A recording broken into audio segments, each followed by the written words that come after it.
Chapter 7 of the Tao Te Ching states, "Heaven and earth are everlasting. The reason they endure is that they do not live for themselves, and so they live forever. All things in this world sustain themselves through continuous renewal." Why are heaven and earth able to endure eternally? Specifically, by not living for themselves. What does not living for oneself truly mean? What deeper wisdom lies within those words? What can they teach us in the modern world? Consider the human being. Can a person endure forever? No. Human life is finite. Living past 100 feels like a great achievement. Living past 110 begins to feel like a burden. Living 200 years would be extraordinarily difficult. And yet, heaven and earth endure without end. Why? Because they have never sought their own existence. They do not strive for themselves. They have nothing to protect, and so they last forever. People are always calculating how long they might live. But that kind of calculation gets you nowhere. The truly important thing is this: be born naturally and die naturally. Stop treating death as something to fear. Then you somehow find yourself living a little longer. The most fascinating thing about human life is this: we all know that one day we will die, but none of us knows when. That is what makes it wondrous. That is what makes it sacred.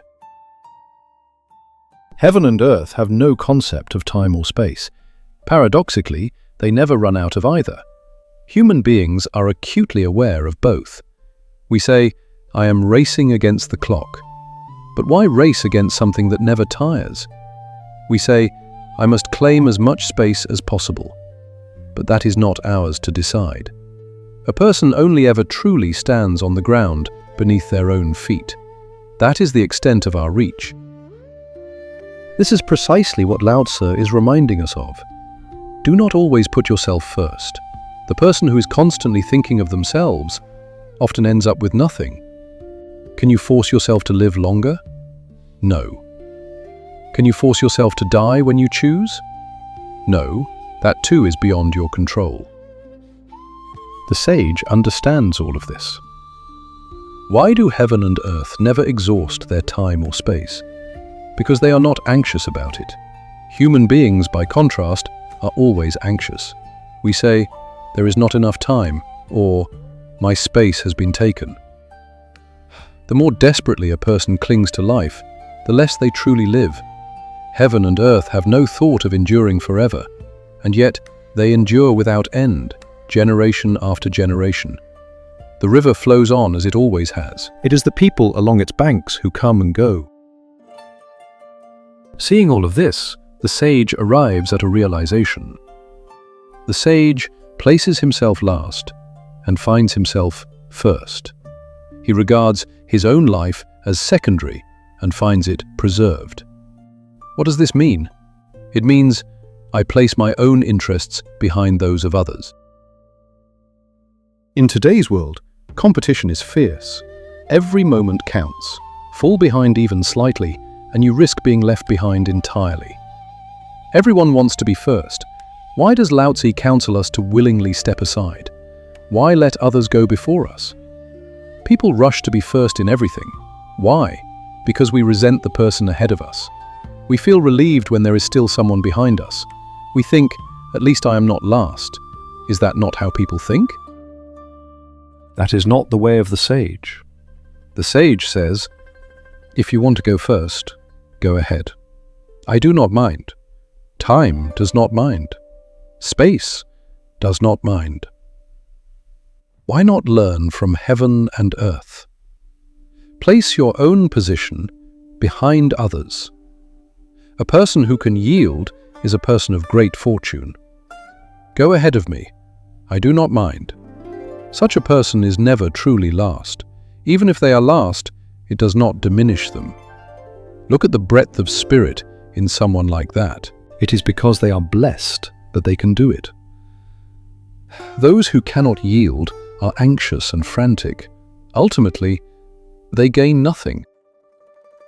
Is a person genuinely humble or merely performing humility? Only they know. But Lao Tzu sees it clearly. The person who does not strive to be first is truly blessed. The person who must be first feels they have no choice. But where is the blessing in that? When you yield sincerely, others will notice your character. They may say, "Let this person go first." But you cannot yield just to be placed first. If you expect to be honored and no one honors you, what then? Yielding for recognition is not yielding at all. It is calculation. It is pretense. There is no sincerity in it. The sage truly does not need to compete.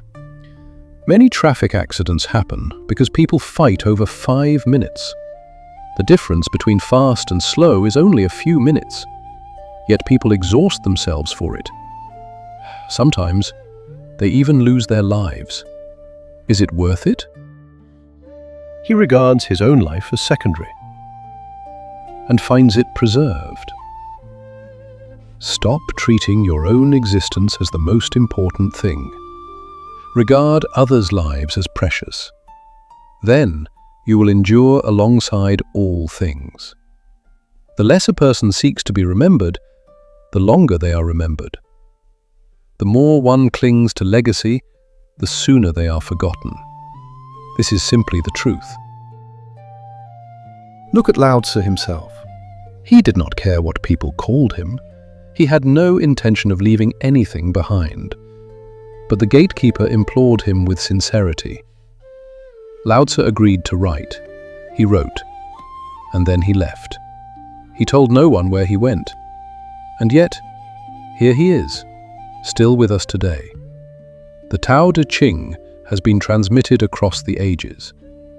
Lao Tzu himself has also endured, all because he placed no importance on himself. He did not ask for recognition. He did not call his work a priceless treasure, none of that. There is a common saying, to suffer a loss is to gain a blessing. But others say, look out for yourself or be destroyed. Zheng Xichang holds that this understanding is mistaken. What does not living for oneself truly mean? What does Chapter 7 mean by fulfilling deepest interests? This line has been profoundly misunderstood. Some think Lao Tzu was being unselfish just to get what he wanted. They conclude that total unselfishness is impossible. They think, be selfish first, then think of others. People are misled by the surface meaning. Was Lao Tzu merely pretending to be selfless? If he did it just for selfish desires, why read his book? The phrase, not living for themselves, must be read differently. The word self refers to one's innate nature. A dog expresses its dog nature. A human being expresses human nature. Heaven is pleased when we express our true nature. That is what the line means. Deepest interests refer to personal aspirations, not selfishness, not self-serving desire.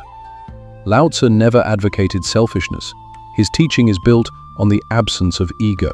It is impossible that he would support being selfish. He is able to realize his own quiet hopes and wishes. That is all.